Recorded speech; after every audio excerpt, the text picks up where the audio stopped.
నమస్తే, welcome to స్వతంత్ర. నేను మురళి. ముందుగా హెడ్లైన్స్ చూద్దాం.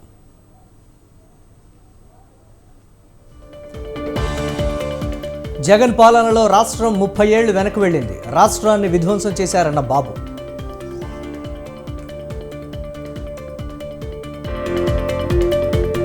దూకుడు పెంచిన ఏపీ కాంగ్రెస్.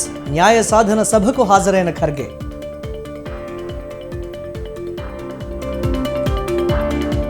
టీడీపీలో చేరిన పార్థసారథి. వైసీపీలో బలహీన వర్గాలకు ప్రాధాన్యత లేదన్న మాజీ ఎమ్మెల్యే.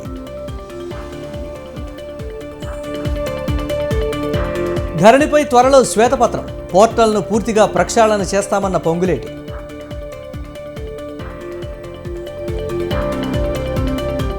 విశాఖ ఆర్కే బీచ్లో తప్పిన ప్రమాదం. రెండో రోజే తెగిపోయిన ఫ్లోటింగ్ బ్రిడ్జ్.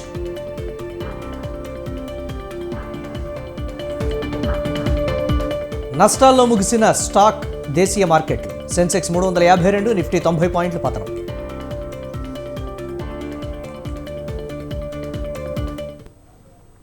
విశాఖ ఆర్కే బీచ్లో పర్యాటకులకు పెను ప్రమాదం తప్పింది. నిన్న ఆర్కే బీచ్లో రాజ్యసభ సభ్యుడు వైవి సుబ్బారెడ్డి, మంత్రి అమర్నాథ్ ప్రారంభించిన ఫ్లోటింగ్ బ్రిడ్జ్ ఇవాళ తెగిపోయింది. సముద్రంలోకి 100 మీటర్ల దూరం బ్రిడ్జ్ కొట్టుకుపోయింది. ప్రమాద సమయంలో ఎవరూ లేకపోవడంతో ముప్పు తప్పింది. ఫ్లోటింగ్ బ్రిడ్జ్ తెగిపోవడంతో పర్యాటకులు అధికారుల నిర్లక్ష్యంపై ఆగ్రహం వ్యక్తం చేస్తున్నారు.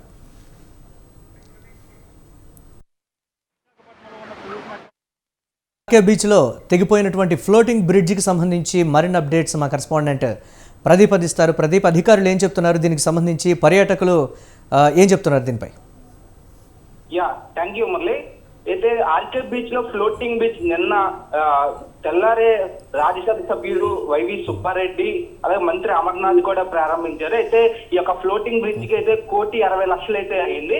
మొత్తానికి నిన్నే ప్రారంభించిన ఫ్లోటింగ్ బ్రిడ్జ్ అయితే ఈ రోజు ఒక 100 మీటర్ల దూరంగా కూడా ఫ్లోటింగ్ బ్రిడ్జ్ తెగిపోయి కూడా వెళ్ళిపోవడం అయితే జరిగింది. అయితే ఇక్కడ దగ్గరలో ఉన్న ఎవరైతే పర్యాటకులు ఉన్నారో ఈ పర్యాటకులు అందరూ కూడా భయాందోళనకు గురయ్యారు. ముఖ్యంగా ఎటువంటి భద్రత లేని ఇలాంటి ఫ్లోటింగ్ బ్రిడ్జ్ కి అనుమతులు ఇచ్చిందే కాకుండా కూడా ఇట్లాంటి భద్రత లేని ప్రదేశాల్లోని ఇలాంటి ఫ్లోటింగ్ బ్రిడ్జ్లు ఎందుకు వేస్తున్నారు అంటూ కూడా పర్యాటకులు అయితే ఈ యొక్క యాజమాన్యంపై అయితే తిరుగుబాటు అయితే చేస్తున్నారు. మొత్తానికి ఈ యొక్క అధికారులు కూడా చెప్తున్నారు, కేవలం ఈ యొక్క ఫ్లోటింగ్ బ్రిడ్జ్ ని కేవలం మొత్తం అంతా రిపేర్ చేస్తున్నాము, ఎటువంటి పరంగా కూడా ఇది తెగిపోలేదు అంటూ కూడా అధికారులు కవర్ చేసుకునే పరిస్థితి అయితే కనబడుతుంది. మొత్తం ఏదైనా సరే దగ్గరలో ఉన్న పర్యాటకులకి అయితే వాళ్ళ కళ్ళు ముందే తెగిపోవడం అనేది కూడా ఇలాంటి ఈ యొక్క ఫ్లోటింగ్ బ్రిడ్జ్ కళ్ళు ముందే తెగిపోవడం అనేది కూడా చాలా భయాందోళనకు గురవుతున్నారు.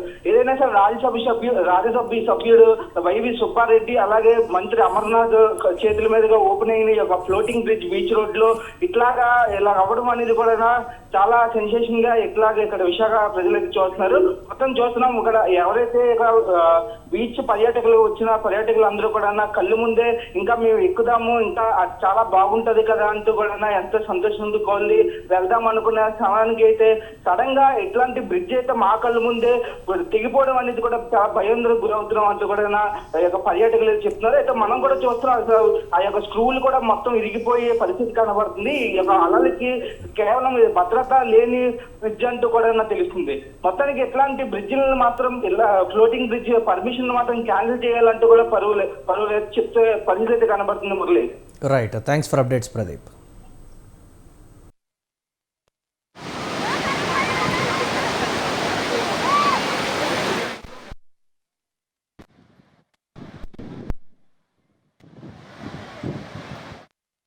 త్వరలో ధరణిపై తెలంగాణ ప్రభుత్వం శ్వేతపత్రం విడుదల చేయనుంది. ధరణి ప్రక్షాళన దిశగా తెలంగాణ ప్రభుత్వం అడుగులు వేస్తోంది. ఇతర వ్యక్తుల పేర్లపై రిజిస్టర్ అయిన ప్రభుత్వ భూముల వివరాలతో శ్వేతపత్రం విడుదల చేయాలని ప్రభుత్వం నిర్ణయం తీసుకుంది. ధరణి సమస్యల పరిష్కారానికి మార్చి 1 నుంచి 7 వరకు సదస్సులు నిర్వహించనుంది ప్రభుత్వం.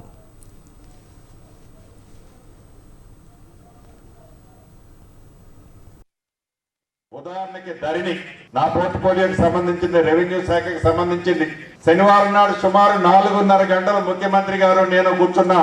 ధరణి మీద చాలా క్షుణ్ణంగా డెప్త్ గా డిస్కస్ చేశాం. అధికారులను కూర్చోబెట్టుకొని సామాన్య ప్రజలు, గ్రామీణ ప్రాంతం నుండి రైతులు, రైతు కూలీలు 5 కుంటలు 10 కుంటలు భూమి ఉండి కూడా ఆ భూమి ఒక ఆలోచన రహితంగా ఏదైతే ధరణి కార్యక్రమాన్ని గత ప్రభుత్వం ప్రవేశపెట్టిందో వారి స్వార్థం కోసం ప్రభుత్వ భూముల్ని వారి సొంత భూములుగా మార్చుకోవటం కోసం ఆనాడు ధరణిని ఏర్పాటు చేసిందో ఆ ధరణిని ప్రక్షాళన చేయాలనేది చేస్తామని చెప్పింది ఏదైతే ఉందో ముమ్మాటికి చేసే దాంట్లో భాగంగా నాడు ప్రజల దగ్గర నుంచి సుమారు 2,45,000 అప్లికేషన్లు రెవెన్యూ శాఖకు సంబంధించిన ధరణికి సంబంధించిన అంశాలు పెండింగ్ ఉన్నాయి.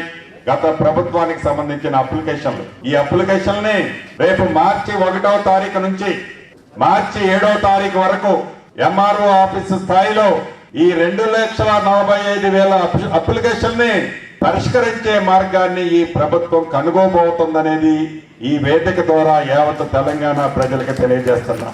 ఉదాహరణకి ధరణి, నా పోర్ట్ఫోలియోకి సంబంధించింది, రెవెన్యూ శాఖకి సంబంధించింది. శనివారం నాడు సుమారు 4:30 గంటలు ముఖ్యమంత్రి గారు నేను కూర్చున్నా. ధరణి వైసీపీకి రాజీనామా చేసిన ఎమ్మెల్యే పార్థసారథి సోమవారం టీడీపీలో చేరారు. టీడీపీ జాతీయ ప్రధాన కార్యదర్శి లోకేష్ సమక్షంలో పార్టీ కండువా కప్పుకున్నారు. వైసీపీ విధానాలతో రాష్ట్రానికి భవిష్యత్తు ఉండదని గ్రహించే ఆ పార్టీని వీడినట్లు తెలిపారు. చంద్రబాబు విజన్ భావితరాలకు ఎంతో అవసరమన్నారు. బీసీ, ఎస్సీ, ఎస్టీలకు వైసీపీలో ఏమాత్రం ప్రాధాన్యం లేదన్న పార్థసారథి బలహీన వర్గాలకు ఆ పార్టీలో అన్ని అవమానాలే అన్నారు. నూజివీడులో అందరితో కలిసి వెళుతూ టీడీపీ జెండా ఎగురవేస్తానన్నారు.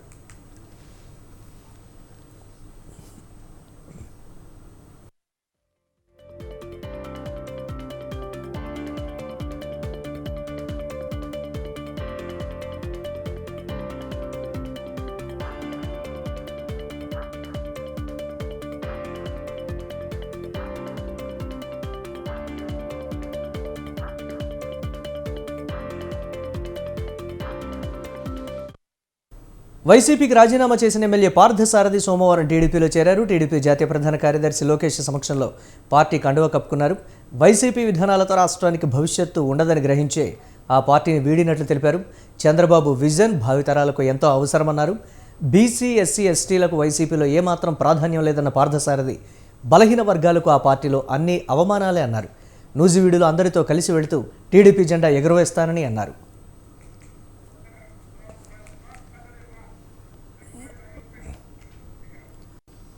నిజామాబాద్ జిల్లా ఆర్మూర్ బీఆర్ఎస్కు షాక్ తగిలింది. 17 మంది ఆర్మూర్ మున్సిపల్ కౌన్సిలర్లు కాంగ్రెస్లో చేరారు. నియోజకవర్గం ఇన్ఛార్జ్ వినయ్ కుమార్ రెడ్డి, బోధన ఎమ్మెల్యే సుదర్శన్ రెడ్డి సమక్షంలో పార్టీలో చేరారు. బీఆర్ఎస్ నాయకులు ఒక్కొక్కరుగా పార్టీని వీడుతూ ఉండడంతో తెలంగాణలో రోజురోజుకు బీఆర్ఎస్ గ్రాఫ్ పడిపోతోంది. దీంతో బీఆర్ఎస్ పెద్దలు నాయకులను కాపాడుకోలేక అయోమయంలో ఉన్నారు.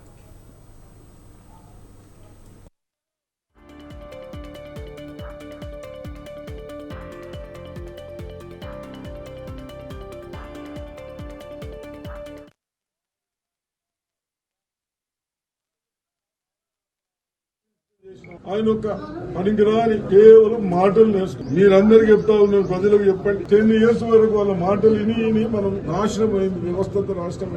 మళ్ళీ ఉద్యమం చేస్తాడట. దేని కొరకు ఉద్యమం చేసేది? మీరు రాజుల్లో దేని కొరకు ఉద్యమం చేసేది? తెలంగాణ కొరకు చేసుకున్నాం, తెలంగాణ సాధించుకున్న తర్వాత మీకు ప్రజలు 10 సంవత్సరాలు ప్రభుత్వాలు చేసుకోవడానికి అవకాశం ఇస్తే చెయ్యశాతగాక కేవలం మీ స్వార్థాల కొరకే చేసుకొని కాంగ్రెస్ పైన అంటా ఉన్నారు. కాబట్టి తప్పనిసరిగా అటువంటి వాళ్ళని మళ్ళీ ఒకసారి రాజకీయంలో రాకుండా, రేపు మన పిల్లలు భవిష్యత్తు కాకుండా చూడటానికి మీరు యూనిటీగా పనిచేయాలని ఇరిగేషన్ మినిస్టర్ చేసిన ఆయన ఒక పనికిరాని కేవలం మాటలు నేర్చుకుని మీరందరికీ చెప్తా ఉన్నారు, ప్రజలకు చెప్పండి. 10 years వరకు వాళ్ళ మాటలు విని మనం నాశనం అయింది.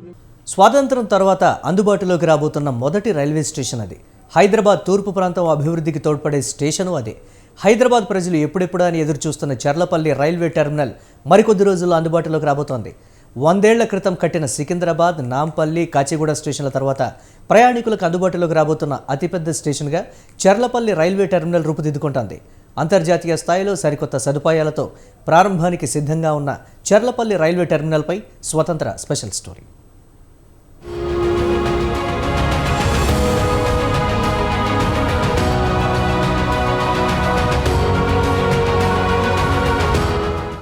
నిత్యం ఏదో ఒక ట్రాకుల మీద పరుగులు పెట్టే రైళ్లకు కేర్ ఆఫ్ అడ్రస్ రైల్వే స్టేషన్లు. రైల్వే స్టేషన్ల సంఖ్య పెరుగుతున్న కొద్దీ ఆ రవాణా వ్యవస్థతో పాటు ఆ ప్రాంత అభివృద్ధికి కూడా రైల్వే స్టేషన్లు తోడ్పడతాయి. ఇక హైదరాబాద్లో సికింద్రాబాద్, నాంపల్లి, కాచిగూడ, లింగంపల్లి ప్రస్తుతం ఈ 4 చోట్ల నుంచి రైళ్లు రాకపోకలు సాగిస్తుండగా మరి కొద్ది రోజుల్లోనే హైదరాబాద్లోని ప్రజలకు, అదేవిధంగా తెలంగాణలోని వివిధ ప్రదేశాలకు వెళ్ళే వారి కోసం కొత్తగా చర్లపల్లి రైల్వే టెర్మినల్ అందుబాటులోకి రాబోతుంది. ఇప్పటి వరకు సికింద్రాబాద్ రైల్వే స్టేషన్ లేదా కాచిగూడ, నాంపల్లి ఈ మూడింటి మీద ఎక్కువగా రద్దీ ఉండేది. ఇప్పటి నుంచి ఈ కొత్తగా చెర్లపల్లి టెర్మినల్ అందుబాటులోకి వచ్చిన తర్వాత కొంత ఆ స్టేషన్ల మీద ఒత్తిడి అనేది కూడా తగ్గుతుందని అటు రైల్వే రంగ నిపుణులతో పాటు దక్షిణ మధ్య రైల్వే కూడా తెలుపుతుంది. ఇక అంతర్జాతీయ స్థాయిలో రూపుదిద్దుకుంటున్న ఈ టెర్మినల్లో ఎలాంటి విశేషాలు ఉన్నాయి, ఎంత మేర అంతర్జాతీయ స్థాయి ఇక్కడ సౌకర్యాలు కల్పించారనేది ఒకసారి చూద్దాం. హైదరాబాద్లో పెరుగుతున్న జనాభాకు అనుగుణంగా ప్రస్తుతం ఉన్న సికింద్రాబాద్ స్టేషన్ మీద ఒత్తిడి తగ్గించేందుకు దక్షిణ మధ్య రైల్వే చెర్లపల్లి రైల్వే టెర్మినల్కు శ్రీకారం చుట్టింది. 221 కోట్ల అంచనా ఖర్చుతో 2016లో ప్రారంభమైన టెర్మినల్ పనులు ప్రస్తుతం తుది దశకు చేరుకున్నాయి.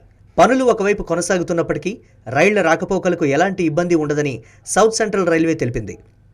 లిఫ్టులు, ఎస్కలేటర్లు, ఫుట్ఓవర్ బ్రిడ్జిలు, వెయిటింగ్ హాల్స్, వాటర్ ఇలా అన్ని రకాల సదుపాయాలతో ప్రయాణికులకు సౌకర్యాలు కల్పించడంలో రాజీ లేకుండా టెర్మినల్ను సిద్ధం చేస్తున్నామని దక్షిణ మధ్య రైల్వే చెబుతోంది.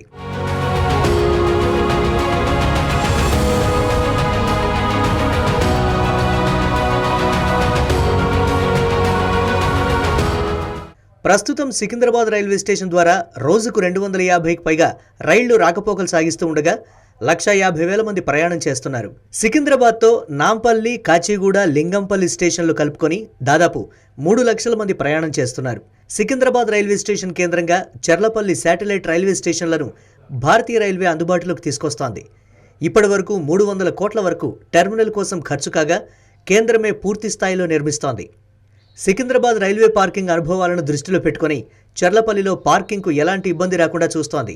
ఒకేసారి 350 కార్లు, 500 వరకు 2 వీలర్లు పార్కింగ్ చేసుకునేలా ఏర్పాట్లు చేస్తున్నామన్నారు.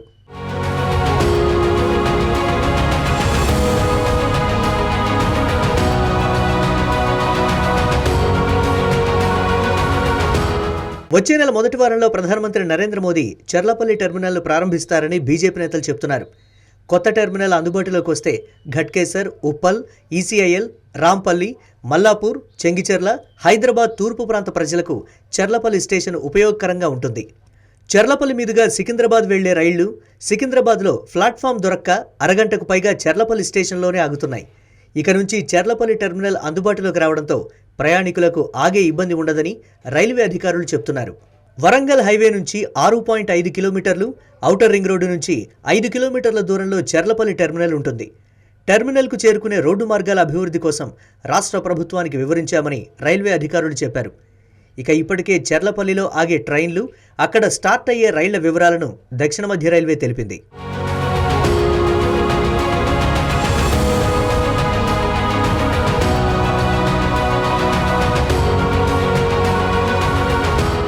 ఇక Shalimar Hyderabad, Chennai central Hyderabad express, Gorakhpur Secunderabad express రైళ్లు చెర్లపల్లి స్టేషన్ నుంచి బయలుదేరతాయి. దీనితో పాటు మరికొన్ని రైళ్లకు దక్షిణ మధ్య రైల్వే చెర్లపల్లి స్టేషన్లో హాల్టింగ్ ఇచ్చింది. హైదరాబాద్ సిర్పూర్, సికింద్రాబాద్ సిర్పూర్ వెళ్లే కాగజ్ నగర్ ఎక్స్ప్రెస్, గుంటూరు సికింద్రాబాద్ వెళ్లే Golconda express, Secunderabad Sirpur Kagaz Nagar Bhagyanagar express, Vijayawada Secunderabad Satavahana express, Guntur Secunderabad express రైళ్లు ఇక నుంచి చెర్లపల్లి స్టేషన్లో ఆగుతాయని భారతీయ రైల్వే ప్రకటించింది. రైళ్ల రాకపోకలతో పాటు టెర్మినల్లో ఏర్పాటు చేసిన 4 పిట్ లైన్స్లో ఒకేసారి 48 బోగీల రైళ్లు మెయింటెనెన్స్ జరుగుతాయి. 9 లిఫ్టులు, 5 ఎస్కలేటర్లు, 2 విశాలవంతమైన ఫుట్ఓవర్ బ్రిడ్జిలు, దీంతోపాటు వాటర్ ఫెసిలిటీ, అదేవిధంగా ప్రత్యేక పార్కింగ్, ఎలాంటి ట్రాఫిక్ జామ్ లేకుండానే ప్రయాణికులు నేరుగా చెర్లపల్లి టెర్మినల్ చేరుకునేందుకు ప్రత్యేక రూట్లను ఏర్పాటు చేయడంతో పాటు ఎంఎంటీఎస్ ఫేజ్ 2లో భాగంగా ఘట్కేసర్కి వెళ్ళే లైన్లోనే ఈ చెర్లపల్లి ఉంది. సో ప్రయాణికులందరూ కూడా ఎంఎంటీఎస్ తోటి సిటీలోకి ఎంటర్ అయ్యేందుకు కూడా ప్రత్యేక లైన్ని అనుసంధానించడంతో ప్రయాణికులు రాబోయే రోజుల్లో పెద్ద ఎత్తున ఈ చెర్లపల్లి రైల్వే టెర్మినల్కి ఆదరణ చూపించే అవకాశం ఉంటుంది. మొత్తానికి హైదరాబాద్ సిటీ శివార్లో ఏర్పాటైన ఈ టెర్మినల్ రాబోయే రోజుల్లో ప్రయాణికులకి ఎంతో సౌకర్యవంతంగా ఉండడంతో పాటు అది హైదరాబాద్ అభివృద్ధిని మరింత విస్తరించేందుకు కూడా ఎంతో దోహదపడుతుందని చెప్పడంలో ఎటువంటి సందేహం లేదు. ఇది మొత్తానికి చెర్లపల్లి టెర్మినల్కి సంబంధించిన పూర్తి అప్డేట్స్. కెమెరామ్యాన్ చందుగోపితో విశాల్, స్వతంత్ర న్యూస్.